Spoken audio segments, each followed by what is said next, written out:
Vamos lá então, né? Ter aulinha aí de processo de trabalho agora. Processo do trabalho é o seguinte, tem muita decoreba no meio, tá? Eu sempre gosto, no materialzinho que eu pus para você acompanhar aí, é a lei, alguma súmula, aquela parte mais corridona. Mas quando a gente fala de estudar, eu sempre estudei com resumo. Prestei o AB uma vez só, passei nessa primeira vez que eu prestei, porque eu já sabia como estudar.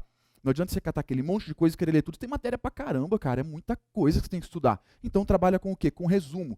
Você estuda pelo textão bonitão lá, o que está na lei, o que está em súmula, o que está na Constituição, na CLT. Mas no dia a dia, você vai usando os resuminhos. Antes da prova, você usa os resuminhos. Eu sempre trabalhei muito com isso daí. Eu trouxe um tema aqui hoje, que o pessoal fica meio assim quando é processo do trabalho, que é o que? Execução. Execução em processo do trabalho, você não precisa ser nenhum ninja para matar a questão, não. Com pouca coisa, com uma decoreba mais ou menos direcionada ali, você vai resolver a maioria delas. Para falar que você vai gabaritar qualquer prova de execução, aí tu tem que dar uma estudadinha um pouco melhor. Agora, para a OAB, eles não têm cobrado umas aplicações subsidiárias fodarásticas lá de processo civil, não. Eles têm ido muito no que está na CLT. Eles deixam papelar o quê? O que é de processo civil em processo civil, o que é de processo do trabalho, aqui no processo do trabalho. Então, a maioria das questões que a gente vê de execução, é pouca coisa que eles trazem subsidiariamente. Eles estão cobrando bem o que está na CLT mesmo. Vamos lá, então. De execução, o que é a primeira coisa que você tem que saber de execução? Pô, o que são títulos executivos? O que é execução, Thales? Execução é quando o cara não pagou por bem. Não quer pagar por bem? Beleza, vai pagar por mal. Se o cara não quiser pagar por bem, ele vai pagar por mal. Foi lá, teve um processo, o processo tramitou, o juiz caneteou, deu a condenação e o cara não está pagando. E aí? O cara não foi lá, não cumpriu o acordo que ele homologou em juiz, não interessa, o cara não está cumprindo. Como que a gente vai fazer isso aí? Vai pagar na marra, porque tem que querer? Não tem que querer, né? O juiz condenou, fez um acordo, tem um título executivo extrajudicial que a gente vai ver, o cara tem que pagar, e a execução é um modo que isso aqui se procede. Vamos lá então fazer nosso quadrinho aqui de execução. Execução, dá uma boa lida aí nessa parte da CLT, que é bem pouquinha coisa mesmo, viu? Primeira coisa toda execução, o que são títulos executivos? Então, o que são títulos executivos? Vou jogar o resumão, o teu material tem aí, tá? Comece a trabalhar com palavras-chave, com abreviações, que isso aqui é resumo. Isso aqui não é o texto está no teu material. Isso aqui é o resuminho que você vai bater aquela olhada, você põe um olho no TE, TE é título executivo, beleza. Título executivos é aquele papelzinho que você vai mostrar para o juiz para ele executar o cara. Você não pode chegar para o juiz e falar, eu quero executar ele porque ele não me pagou. Beleza, não pagou o quê? Você tem alguma prova, você tem que mostrar para o juiz que para executar tem que ter um título executivo. Beleza. O que são então os títulos executivos? De acordo com a CLT, nós temos 5 tipos de títulos executivos. Eles estão divididos em títulos executivos judiciais. Olha o nome, né? Os títulos executivos judiciais, você acha que saíram da onde?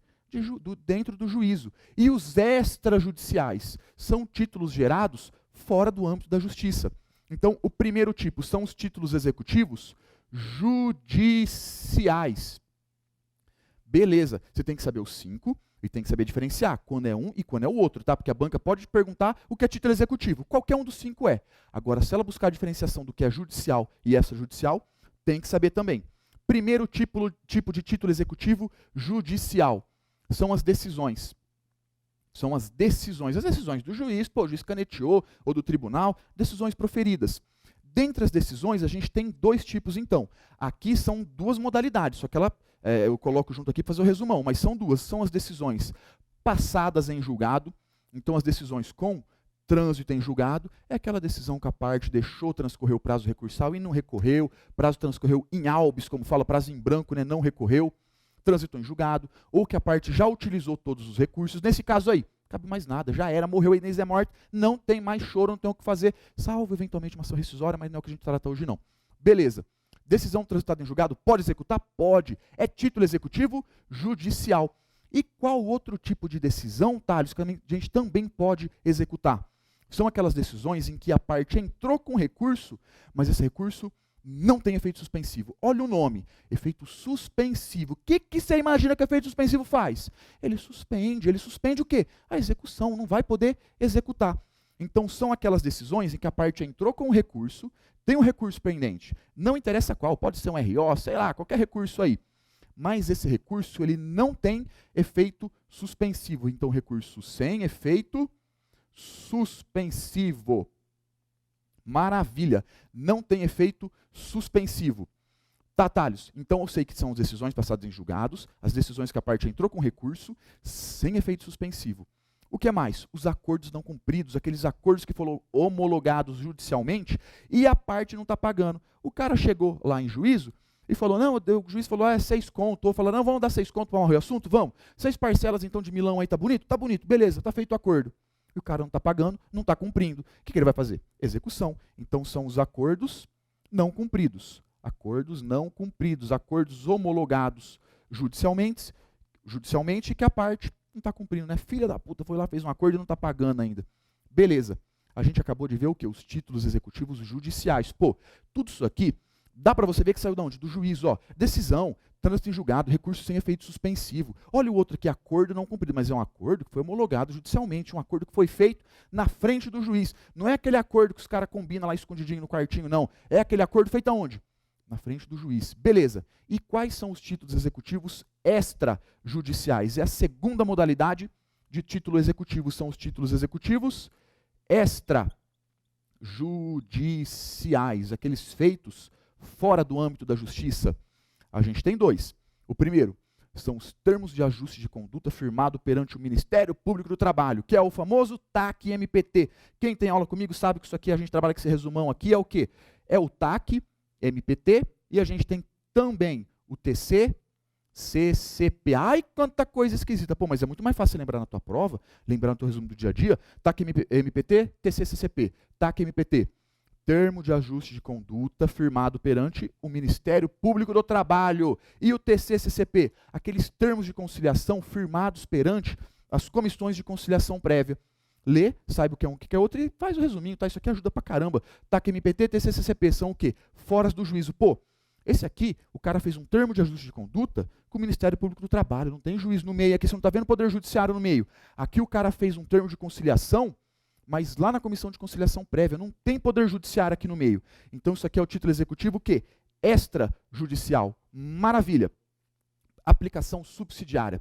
Ah, Thales, é verdade, eu lembro que diz lá na CLT que nos casos em que o direito processual do trabalho, que a CLT for omissa, vai ser utilizado como fonte subsidiária o direito processual comum, que é o CPC, beleza? Muito bem, muito bonito. No caso de omissão, compatibilidade, né? Isso aí. Só que você tem que lembrar que isso é para o processo regra geral. Na hora que a gente chega aqui no processo, na parte de execução, tem uma outra disposiçãozinha, que tem uma diferença e não pode errar nisso daí. Então a aplicação subsidiária é um pouquinho diferente aqui na execução, na parte da aplicação subsidiária. A gente viu que quando a CLT for omissa na parte processual, a gente vai buscar disposições lá do direito processual comum, que é quem? É o CPC. Quando? CLT omissa e tiver o quê? Compatibilidade. Aqui é a mesma coisa. Tem que ter o quê? Omissão. Então a CLT tem que ser omissa na parte de execução, mais o quê? Compatibilidade. Compatibilidade. Beleza, Thales, mas o que é a diferença que você está falando aí? A diferença que eu estou falando é o seguinte: antes da gente ir para o CPC, a gente tem que passar num outro lugar. A gente, antes de ir no CPC, passa em outro lugar. O que diz na CLT? Que antes da gente, quando a CLT for omissa na parte de execução, a gente vai buscar disposições da onde? Lá da LEF, da Lei de Execuções Fiscais. Thales, mas a LEF também é omissa. Beleza, se a LEF for omissa, você cai para a regra geral, que é o quê? O CPC. Então, se a tua prova estiver falando qual que aplica subsidiariamente, você tem que lembrar que primeiro é a LEF. Porque para a execução, o título próprio, o diploma próprio que a gente aplica subsidiariamente é a LEF. Se por acaso ela também for omissa, aí tu cai na regra geral. Cai na regra geral que diz que aplica o quê? O CPC. Então primeiro aqui, depois aqui. Não deixa a banca te confundir, hein? A gente vai primeiro na LEF para depois ir lá no CPC. Tranquilo pra caramba, né? Vamos ver então outra decoreba. Eu gosto de fazer bastante esquema, tá? Porque isso aqui é tudo resumo que você olha antes da prova, olha no teu dia a dia. Foi fazendo esse tipo de coisa que eu consegui várias aprovações de concurso, consegui passar no AB. Foi fazendo isso aqui, tá? Não é mágica. Ai, nasceu sabendo, ninguém nasce sabendo, tá? A gente faz o quê? Desenvolve técnicas e utiliza elas. Como que a execução pode ser iniciada? A execução, ela não começa sozinha, ela não brota do chão, ela começa em algum lugar. Como que a execução é iniciada? Então vamos falar lá do início da execução. Beleza. Como que é o início da execução, Thales? É quem pode promover a execução, quem pode iniciar ela. Então, se vê alguma coisa falando quem pode promover a execução, quando ela pode ser iniciada, é o quê? É quem vai lá e inicia a execução. Na Justiça do Trabalho, ela pode ser iniciada de ofício, que é o quê? O próprio juiz vai lá e começa a execução. Ninguém pediu nada. O juiz vai lá, condenou e O próprio juiz inicia a execução. Sabe qual que é o nome disso daí? Impulso oficial. Então é o impulso oficial nas execuções. Então se vê alguma coisa falando de impulso oficial nas execuções, é o quê? É o próprio juiz do trabalho iniciando a execução. Tranquilos. E isso aí é o que você tem que tomar muito cuidado, hein? As bancas gostam de falar que só pode requerimento das partes. O juiz não pode. Claro que pode, o juiz pode. Falou em prova que o juiz não pode? Tá doido, aqui é CLT, meu, aqui é processo de trabalho, o juiz pode começar de ofício, porque tem esse troço que a gente chama de impulso oficial nas execuções. Maravilha. Pode ser iniciada a execução também a requerimento da parte. Então, a requerimento, na verdade, de qualquer interessado, requerimento, e aqui é de qualquer interessado, então não é só da parte, tá? Cuidado com o que está lá na CLT. Às vezes a banca cobrou de você um Ctrl+C ou Ctrl+V ali, vai no que está na CLT. Então, pode ser requerimento de qualquer interessado, e pode começar também, cuidado com essa daqui, pela Procuradoria da Justiça do Trabalho, que é o nome antigo de quem? Ministério Público do Trabalho. E pode cobrar qualquer um dos dois? Cobra, né? Às vezes faz um Ctrl+C, Ctrl+V da CLT, e pode cobrar na tua prova tanto o PJT, Procuradoria da Justiça do Trabalho, como o MPT, Ministério Público do Trabalho. Ah, quando que é um, quando que é outro? Não, é o mesmo. São os mesmos dois, MPT e PJT, é a mesma coisa. Então tá aqui, ó. Terceira hipótese, a PJT ou o MPT, só que aqui tem um detalhe, não é de qualquer decisão, são das decisões do TRT. Então, o PJT e o MPT vai iniciar a execução quando? Quando ele pode ir lá e requerer o início da execução. Quando a gente vai falando de decisões do TRT. Falou que é de decisão da vara do trabalho, já era, mata esse troço aí. Beleza. Tá lá no teu material também falando que a execução das contribuições previdenciárias vai ser feita de ofício pelo juiz. Quer dizer o quê? O próprio juiz, deixa eu apagar com o quadro do Marcon, né? Quem não copiou, tem um troço agora.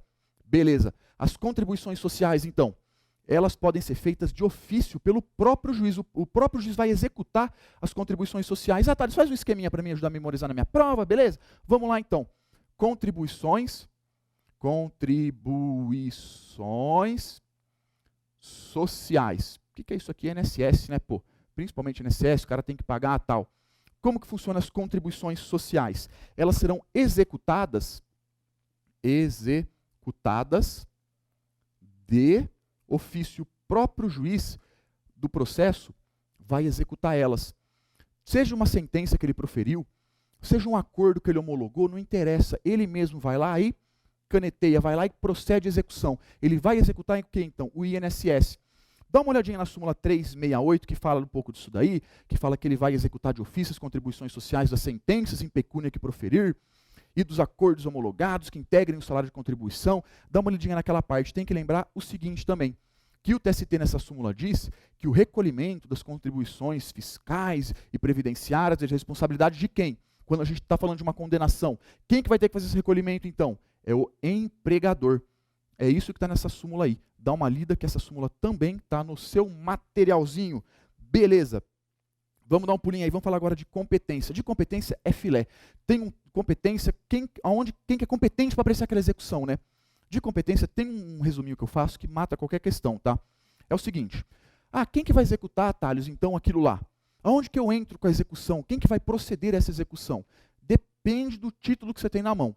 Se você está falando, então, de um título executivo judicial, um acordo, uma decisão, quem vai executar, depende. Por quê? Porque depende de quem pegou o troço na mão primeiro. Imagina um processo que começou na vara do trabalho, subiu para o TRT, foi hipótese de recurso de revista, foi para o TST também. Quem que vai executar esse troço? Ah, é o TST, né, que está com o processo? Não. Quem vai executar é quem pegou, e olha a palavra-chave, é quem julgou, quem apreciou originariamente. Essa que é a palavra-chave, ó. Então, quando você estiver falando de título executivo judicial, presta atenção, não deixa confundir, título executivo judicial, aquele proferido no âmbito da justiça, quem vai, então, ter competência para essa execução aí? Quem apreciou originariamente aquele processo. Então, originariamente, é isso aqui que você procura, tá? Originariamente, quem primeiro catou aquilo lá na mão, quem primeiro conheceu daquela matéria, é quem vai executar ela. Ah, é? Aí é fácil lembrar, né? Tá. Agora, e se a gente está falando de título executivo extrajudicial? O título executivo extrajudicial é aquele proferido que fora do âmbito da justiça. Então, sabe qual que é a palavrinha que você vai procurar aqui?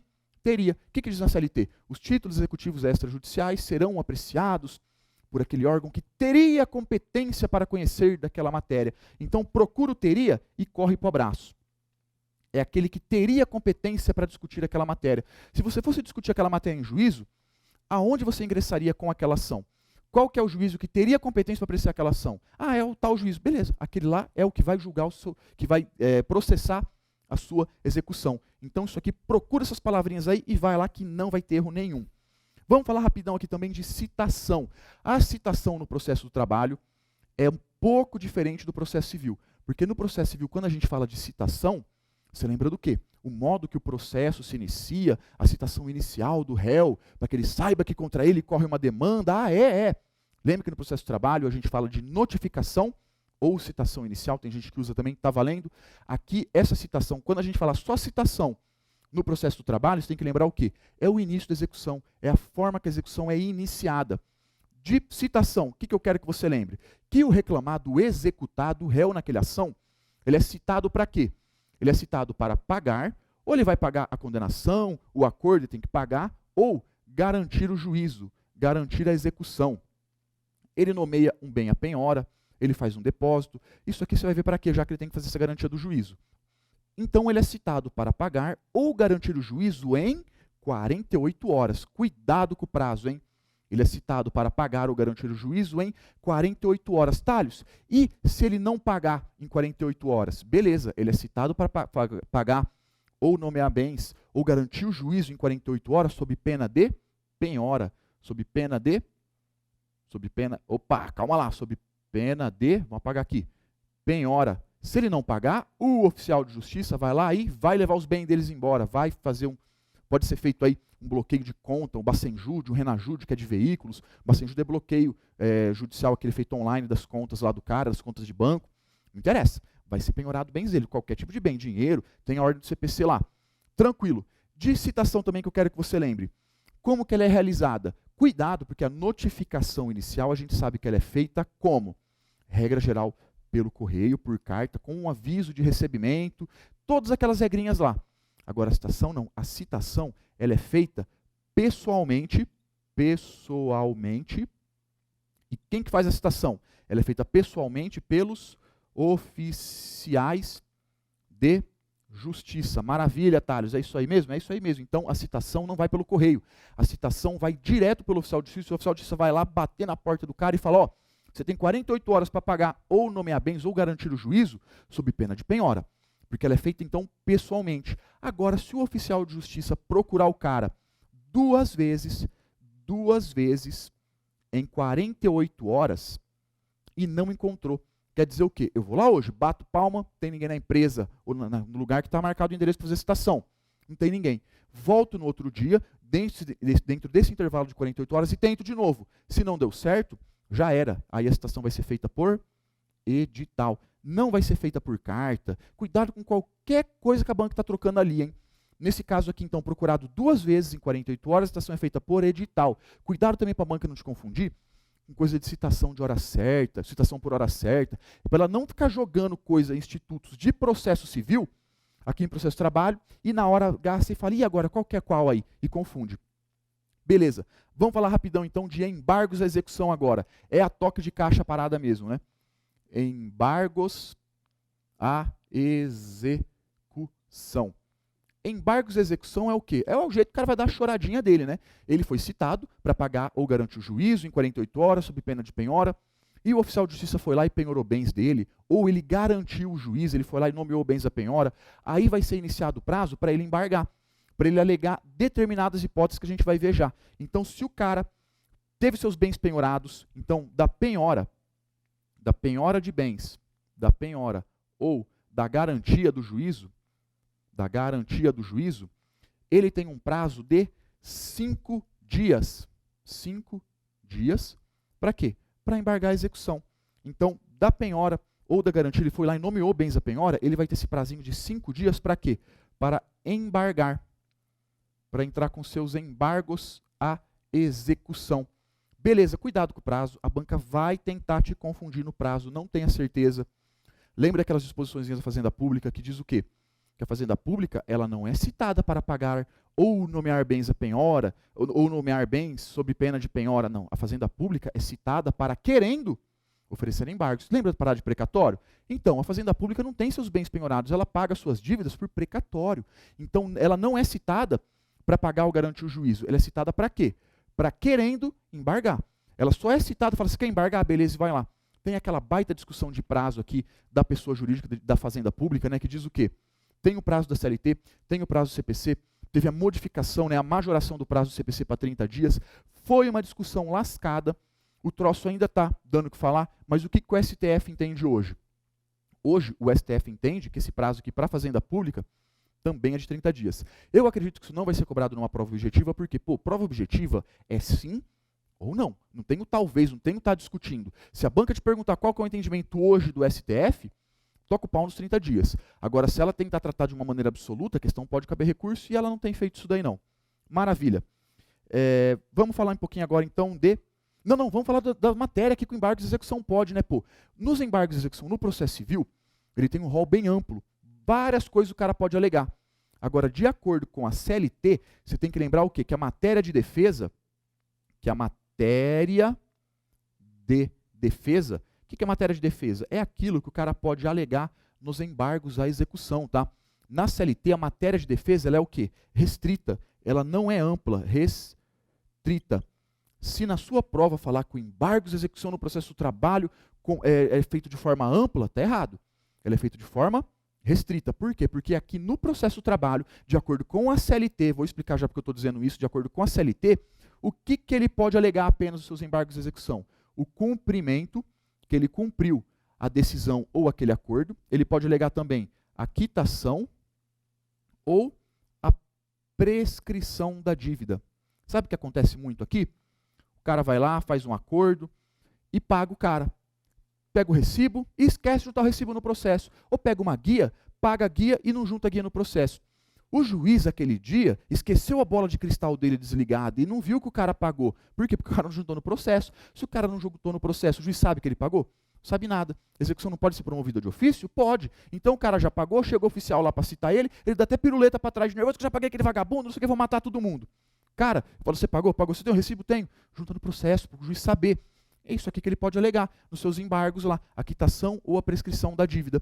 Maravilha. Vamos falar agora. Tem uma outra disposição na CLT também, muito importante, tá? Em prova de OAB, a FGV adora cobrar isso aqui. Ela diz o quê? Que quando a gente tiver um título executivo judicial que esteja fundamentado em lei ou ato normativo, que o STF disse que é o quê? Então, um título executivo judicial fundado em lei ou ato normativo, que o STF diz o quê? Que é inconstitucional ou tem a sua interpretação incompatível com a Constituição Federal. Então, tem a sua interpretação incompatível com quem? Com a CF, com a Constituição Federal. Então, o que aconteceu aqui? A gente tem um título executivo judicial que fundamentado numa lei ou num ato normativo. Cuidado, tá? Decora tudo. É título executivo judicial fundamentado em lei ou ato normativo que o STF, cuidado a banca trocar o órgão, jogar um STJ, jogar um TST, é que o STF disser que é o quê? Inconstitucional ou tem a sua interpretação de forma incompatível com a Constituição Federal. Nesse caso, esse título executivo judicial vai ser o quê? Inexigível. O que você tem que tomar cuidado que a banca pode falar aí? Que esse título comporta uma mera irregularidade, que o título é inválido. Vai de acordo com o que está na CLT.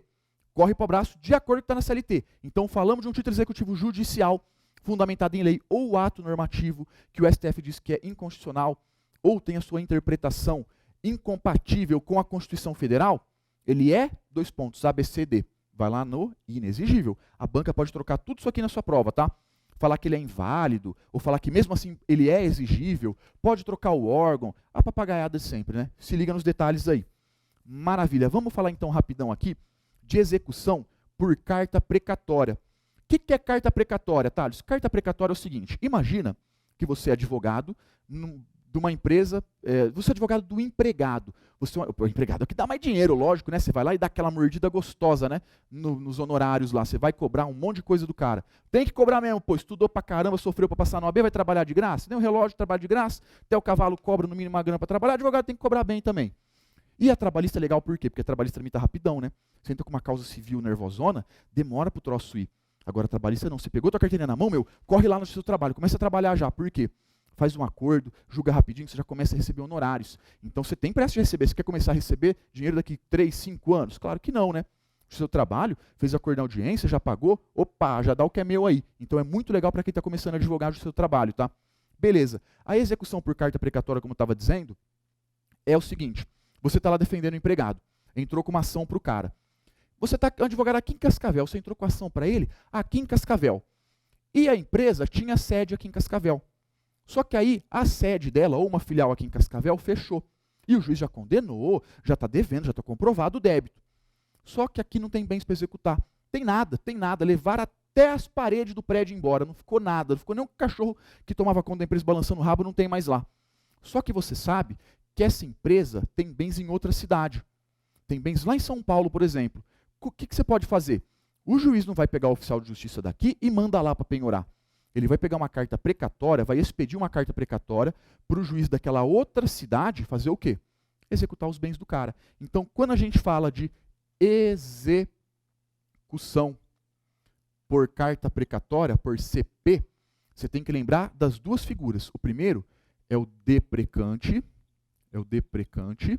e o segundo é o deprecado. Maravilha. Então, na execução por carta precatória, a gente tem essas duas figuras. O deprecante é o mandante, é o dono do processo, é o cara que envia a carta precatória. Então, o deprecante é o cara que envia a carta precatória. Lembra, deprecante é o mandante, deprecante é o mandante. É o cara que manda a carta precatória para que o outro juiz cumpra ela. E quem que é o deprecado? Lógico, o deprecado é o cara que recebe a carta precatória para cumprimento. Esse juiz aqui, o deprecante, é o cara que julgou o processo, é o cara que decidiu, que caneteou, que está executando e que não achou bens. Ele só vai fazer o quê? Ele só manda CP lá no outro juízo, o outro juiz não vai discutir nada. Ele vai pegar aquela CP e vai dar cumprimento. Vai citar o cara para pagar, ou não é bens em 48 horas sob pena de penhora, vai proceder a penhora de bens, é o cara que só vai fazer a execução. Beleza. Aí quando a gente está falando de execução por carta precatória, tem uma súmula que ela trata especificamente de embargos de terceiro. Mas essa súmula cai pra caramba. É a súmula 419. É uma súmula meio que você começa a ler ela vai, ela volta, ela vem de novo, você se confunde um pouco. Bora fazer um esquemão então. Quando a gente fala aqui da súmula 419 é aquela que diz dos embargos de terceiro lá na execução por carta precatória. Embargo de terceiro a gente trata direitinho aonde? No curso regular, né? Embargo de terceiro não precisa saber não, só decora isso aqui, tá? Se você nem souber o que é embargo de terceiro, mas souber fazer isso, você responde a questão, tenha certeza. Eles ficam cobrando o quê? Eles adoram cobrar a letra dessa súmula aqui. Ela diz o quê? Aonde esses embargos serão oferecidos, quem vai julgar eles. Vamos por partes então. Como o nosso grande amigo Jack, vamos por partes aqui. Aonde que a gente oferece os embargos? Então, o oferecimento. O que é o oferecimento? É você pegar o papel e mandar lá. É onde você vai entrar com a sua petição de embargos. Aonde a gente oferece os embargos. Oferecer os embargos é em qualquer um dos dois. Pode ser tanto no deprecante como no deprecado. Qualquer um deles. Então, você entrar com os embargos pode ser tanto no deprecante quanto no deprecado. Você simplesmente vai pegar a sua peça processual chamada embargos de execução, embargos de terceiro, e você vai protocolar ela. Onde você pode protocolar? Onde você pode oferecer ela? Qualquer um dos dois, tá? Tanto no juízo deprecante, como no juízo deprecado. Beleza, Thales, mas e quem vai julgar isso daí? Agora, o julgamento, aí dá uma variada. Então, o julgamento depende. Quando a gente fala, então, do julgamento dos embargos de execução, que estão sendo feitos, os embargos de terceiro, que estão sendo feitos por carta precatória, aí depende. A regra geral é o quê? A regra geral é que o dono do processo é que vai decidir isso aí. Quem que é o dono do processo? É o deprecante, é o mandante, é o cara que é o dono, que efetivamente conhece, que julgou aquele processo. Então, a regra geral é que quem decide esses embargos aqui, quem vai julgar esses embargos, é o juízo deprecante. Maravilha. Se eu estou falando que a regra é o juízo deprecante, quer dizer o quê? Que em determinados casos, o deprecado também vai julgar, né? Então, quando que é o deprecado que vai julgar esses embargos? O deprecado, então, vai ter competência para apreciar esses embargos aqui quando? Deprecado. O deprecado é o cara que vai ser competente para julgar esses embargos quando? Quando esses embargos de terceiro versarem unicamente, então embargos versarem, marque essa palavra aí, hein? Unicamente. Porque é isso aqui que a súmula fala. Vamos bem de acordo com ela, porque aí é fácil entrar com recurso, né? Então vamos bem bonitinho igual está na súmula, que eles gostam de fazer o quê? Ficar trocando detalhes, tá? Adora chegar lá, dá um Ctrl+C, Ctrl+V e faz assim alguma coisinha, ó, e aí já desandou tudo. Por isso que esse esquema é legal. Então, quando que a competência é do deprecado? A competência vai ser do precado quando os embargos versarem unicamente sobre vícios ou irregularidades, sobre vícios ou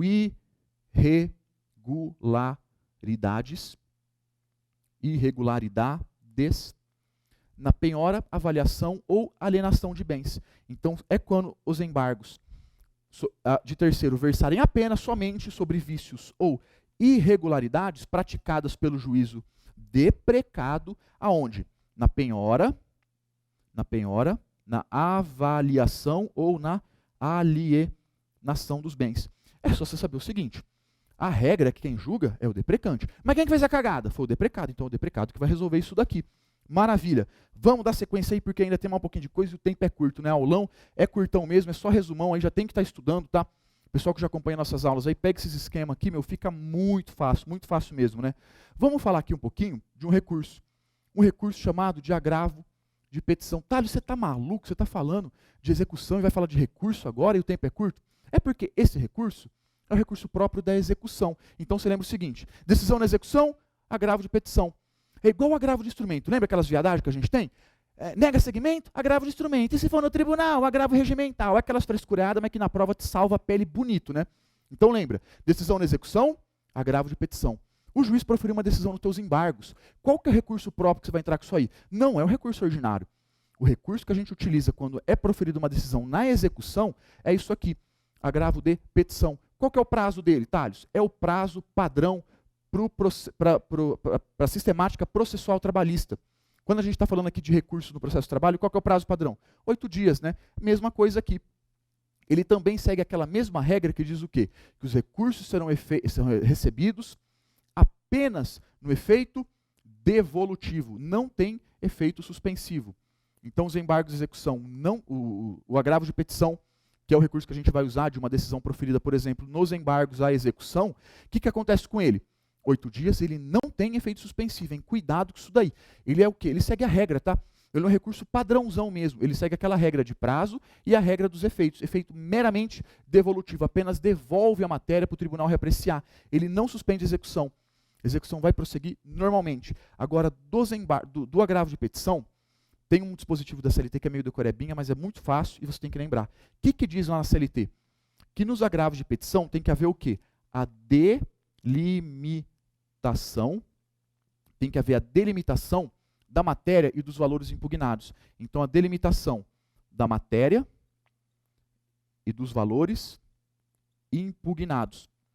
Porque tem uma súmula do TST que diz o seguinte, quando não houver essa delimitação, quanto à parte não impugnada, o que acontece com ela? A parte que não for impugnada, a execução prossegue de forma definitiva. Beleza, quer dizer o quê? A parte tem que ir lá no seu agravo de petição e delimitar a matéria e o valor. Ele não pode entrar com uma simples petição, fazer um recurso genérico. Ele tem que delimitar a matéria e os valores, porque a parte que ele não delimitar, a parte não impugnada, a execução vai prosseguir de forma definitiva. Maravilha. Beleza, então. Vamos falar agora rapidão aí de execução. O que é execução de forma definitiva e provisória? No curso também, né? Porque não dá tempo de esgotar. A execução é muito grande, a gente vai só no que é mais cobradão mesmo.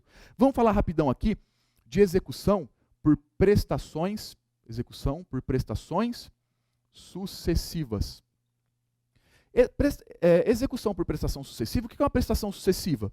É aquela que não é única, aquela que são várias. Viu na sua prova, prestação sucessiva, você tem que procurar isso aqui, ó.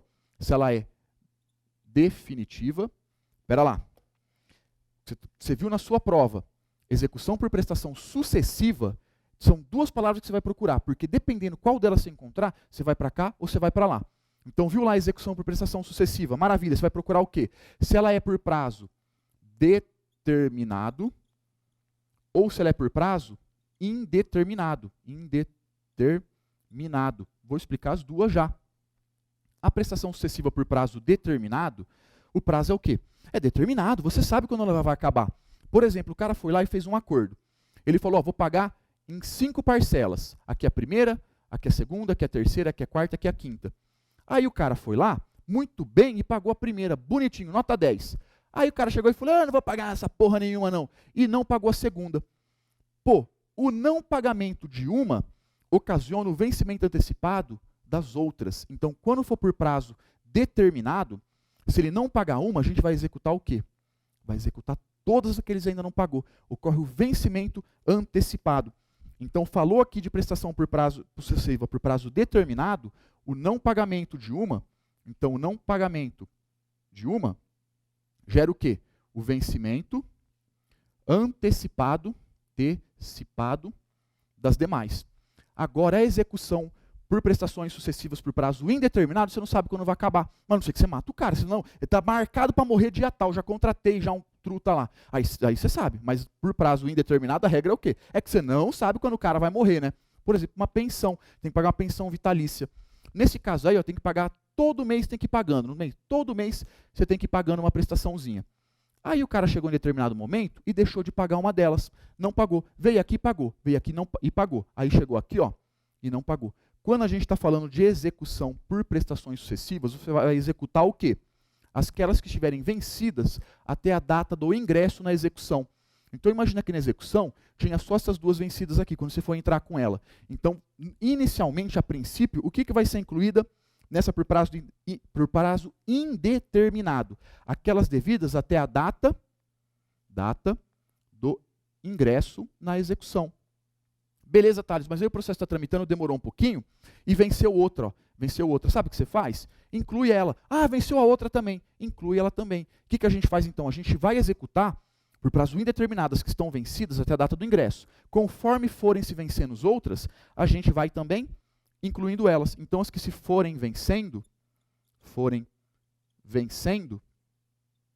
a gente faz o que com essas parcelas aqui que forem vencendo? A gente inclui. Maravilha. Desse jeito que você resolve. É só você procurar se é por prazo determinado ou indeterminado. Aí você vê. Por prazo determinado, não pagou uma, executar tudo. Indeterminado, você vai executar o quê? Só o que ele deve até aquele momento. Depois, conforme for vencendo, você vai incluindo elas. Exercício rapidão aí que está acabando o tempo. Vamos lá. Acompanha comigo a primeira. Olha lá. Com relação à execução trabalhista, assinale a afirmativa correta. A. A execução deve ser impulsionada pela parte interessada, sendo vedado ao juiz promovê-la de ofício. Vedado é sinônimo do quê? De defeso, de proibido. Ele está dizendo que o juiz não pode? Não falamos aí do impulso oficial nas execuções? Está errado, mete a caneta na A. Olha B. O termo de compromisso de ajustamento de conduta firmado perante o Ministério Público do Trabalho, TAC-MPT, para que possa ser executado no processo do trabalho, depende de prévia homologação pelo juiz que teria competência para o processo de conhecimento relativo à matéria. Depende de homologação?